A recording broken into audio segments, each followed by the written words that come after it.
Нарече се 1 час по 1 колабиран на улица. Од утрово до пладне брза помош интервенирала за 4 колапси, а исто толку имало и во вчерашната дневна смена.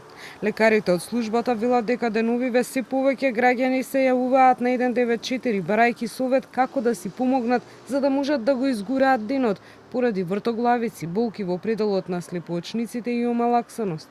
Симптоми на метеоропатија чувствуваат и млади и здрави луѓе, вели доктор Елена Пиловска, која појаснува дека топлото и променливо време, особено предни време, знае да направи силни промени во општото здравје. Во текот на денешниот ден до сега од 7 часот интервенирано е 4 колапси на јавни места, а во текот на вчерашниот ден имало дури 4 сообраќајни незгоди во текот на дневната смена и 4 колапси. Во време кога постојано брзаме и сме изложени на хроничен стрес, временските промени само го откриваат она што организмот веќе подолго време ни го кажува, дека на луѓето им треба повеќе одмор, подобар сон, подобра грижа за себе и затоа метеоропатијата која што чувствуваме сега не е само за времето, туку и за начинот на кој што живееме. Метеоролошките услови не влијаат само на физичкото здравје, туку може да доведат до голем пат на концентрацијата.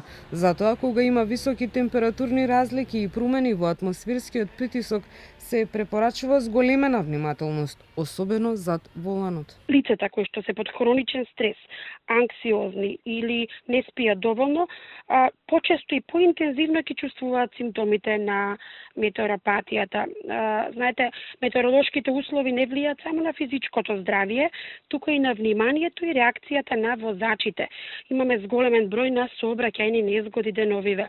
Во денови со екстремна жештина, нагли временски промени или пред невреме, како што се очекува и сега, луѓето почесто чувствуваат замор.